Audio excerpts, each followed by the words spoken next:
Welcome back to the breakdown. Today we're going to be taking a look at restaurants that will be closing some or all of their doors in 2020 and 2021. These are very popular, well-known restaurants that have been struggling. Now, the pandemic can't be discounted in affecting this, but many of these restaurants were struggling long before the pandemic happened. It just made their struggles even more apparent and impacted them a little bit more harshly than others. According to the industry magazine QSR, over 100,000 restaurants will close their doors in 2020, with even more in 2021. So let's take a look at some of the restaurant chains who have announced plans to close locations going on this year and next year. Now, some of these restaurants may have already been closed. It's hard to count exactly when they've closed in 2020 and which ones will still close in 2020 and which ones of them will be closing in 2021. So keep that in mind. First though, hey, if you like these videos, because let's be honest, learning something new every day helps you develop and helps you become a better person and hopefully helps you avoid the mistakes that these restaurants made, do me a favor, hit the subscribe button, hit the thumbs up, because my goal here is to help you learn something new every day and become more informed. So doing that, hitting the subscribe button, hitting the thumbs up, lets YouTube know you enjoy what we do here. Hopefully we can help you learn something new. All right, let's get started and take a look at some restaurants that are closing. Starting off with Subway. Subway has announced plans that in 2020, they'll be closing 1,000 locations. I've already seen this. My hometown has had several Subways close. Honestly, not surprised. Mostly they are the locations that are in high competitive areas, locations without drive-thrus, maybe a little less competitive or ideal locations. This is on top of the more than 900 stores that were closed in 2017, and they closed a similar number in 2019. For a while, their Subway was one of the fastest growing stores out there. This led to many redundant locations, maybe less than ideal locations, and has resulted in Subway closing them. A quick surfing of different websites that have restaurants for sale sees many Subway franchises for sale. Seems like Subway overall is strong, but some of the franchisees who maybe didn't do enough market research, didn't plan out well enough, are looking to get out or just closing the doors. If you watch my 5 reasons not to start a video, market research, knowing your market, knowing the best places to put a restaurant is one of the most important things you can do before you open. And I think that's what's affected a lot of Subways here. They just threw them up because they assumed it would be best anywhere. Well, as we've seen, more and more restaurant chains have come in, started to eat into the Subway market, and now we're seeing the tightening market there make it harder for them to be successful. Be interesting to see how this continues. Will Subway continue to close stores? It doesn't seem like Subway is struggling overall. It just seems like they may have oversaturated the market, and they're trying to cut back on the number of stores there. So we'll keep a close eye on this, but you may know Subway's closed by you, as 1,000 stores will be closed by the end of 2020 that were open at the start of the year. All right, Pizza Hut has announced that they will be closing 500 underperforming stores. Now, this was announced in 2019, with the majority of them closing this year. Some of them have already closed. I've seen some closed by me. And Pizza Hut has announced that they're going to be focusing more on the takeout and delivery locations than their dine-in. Pizza Hut was long known as a dine-in restaurant as their primary focus, with delivery being secondary. Over time, it became primary delivery, with dining in becoming a main focus still. Now they're moving primarily over to delivery only, smaller, cheaper locations instead of needing one of those big freestanding buildings with a large parking lot. Going to a strip mall, for example, allows them to have a smaller, cheaper location to lower overhead costs, fewer employees, and more, allowed to be more successful. With the current market, with the pandemic, people are less willing to go into restaurants, but they are definitely willing to get delivery. Pizza Hut seems to be trying to focus on that even before the pandemic happened, but now even more so now, with delivery becoming even more popular. Be interesting to see how that plays out. Pizza Hut is one of those markets where they dominated it, but over the years, more and more national chains, and more importantly, more and more small independent shops have come up and challenged Pizza Hut. And the question is, have they been successful in keeping relevant, reinventing themselves, staying up to the demand of their competition? You see a lot of businesses struggle with this. You become the number one, you become complacent, you struggle to compete, you struggle to stay on top of your game. That finds you falling behind. Is that what's causing Pizza Hut here? Maybe a tiny bit, in my personal opinion. They let their quality maybe not live up to the other ones. Not that it went down, but maybe others did some stuff they didn't and it attracted customers away from them. So always remember, when you are a business, just because you became number one doesn't mean you're going to stay there unless you actively work at it and actively, aggressively try to maintain your number one spot. So keep that in mind.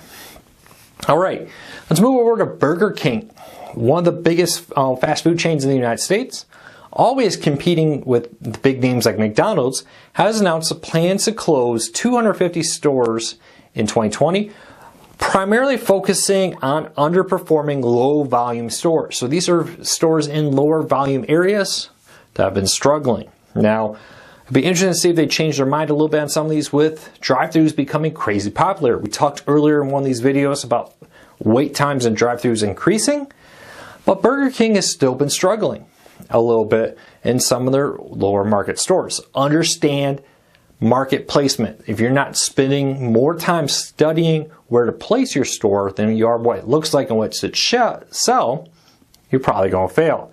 So Burger King says, hey, 250 are low profit stores will be closing over the next couple of years. That was recently announced, and it'll be interesting to see how that comes true. But it says in 2020 and 2021, the majority of those stores will be closing.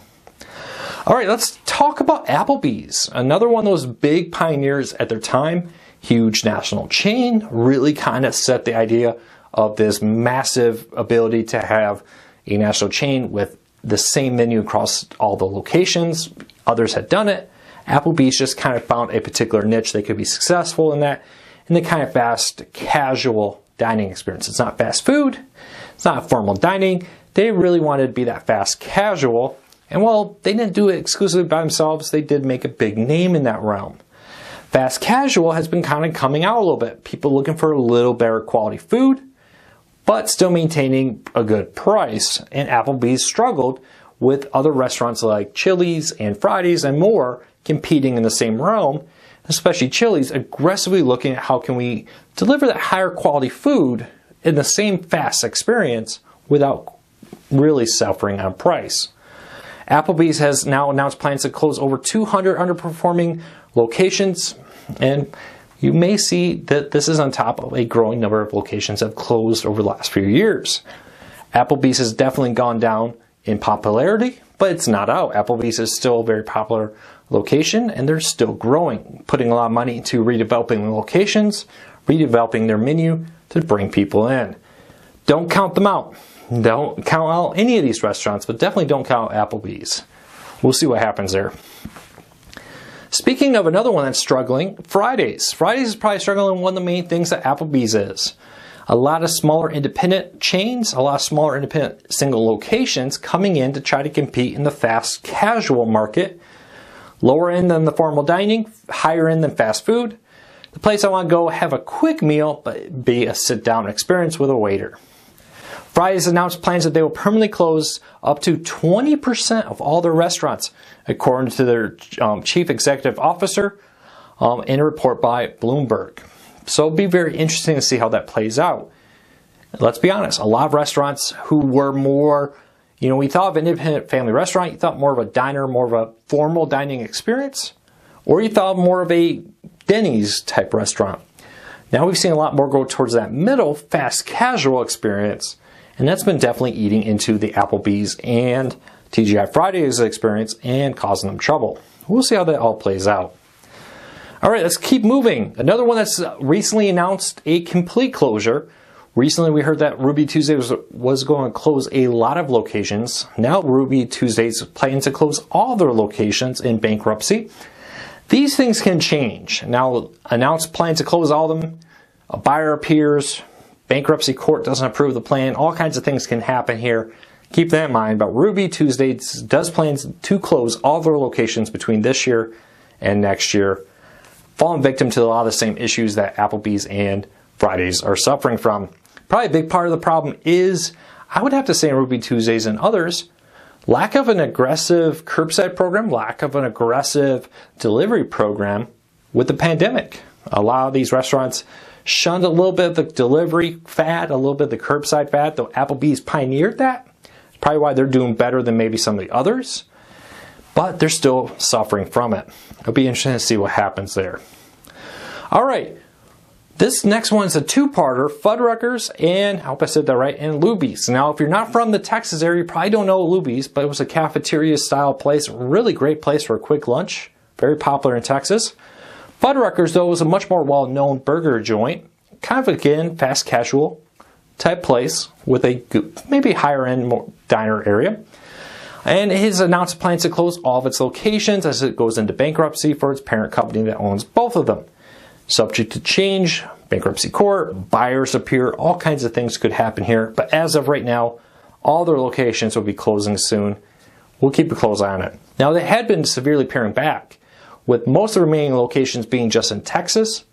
There was one not far from the old headquarters of where I used to own. But, you know, honestly, I don't think I've ever been to one. I don't know. Maybe I'm missing out. Let me know. Am I missing out for never going to a Druckers? All right, Logans. Now, this one is interesting because it's a place I took my wife for our very first date. They've been in bankruptcy on and off for a while now. They were in bankruptcy before the pandemic, and when the pandemic happened, they temporarily closed all their locations. They took all their locations, shut them down, laid off everybody, and have since brought back some, or I should say most of their locations. Now, some of them have remained closed. It's hard to find exact numbers on how many have not returned, and Logan's long-term plans here. They're in bankruptcy, they're struggling, they're trying to remain open.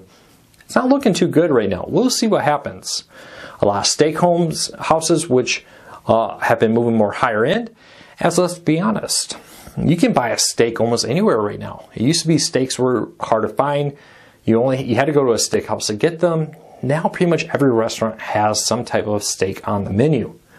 That seems to be eating into the Logans fad. We'll see how it plays out. And lastly, IHOP has announced plans to close 49 locations, primarily focusing in like the Carolinas, Tennessee, and Virginia area. So a lot of that central East Coast area, I guess I'm going to call that, I'm going to make up a new term, Central East Coast. I don't know, let me know what you think of that.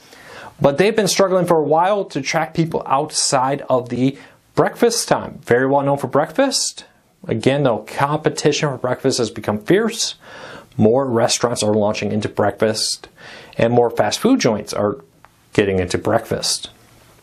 But they haven't been able to quite find their name in lunch and dinner like they have in other areas. You remember the International House of Burger campaign where they advertised their idea of, hey, we're a burger joint for a while.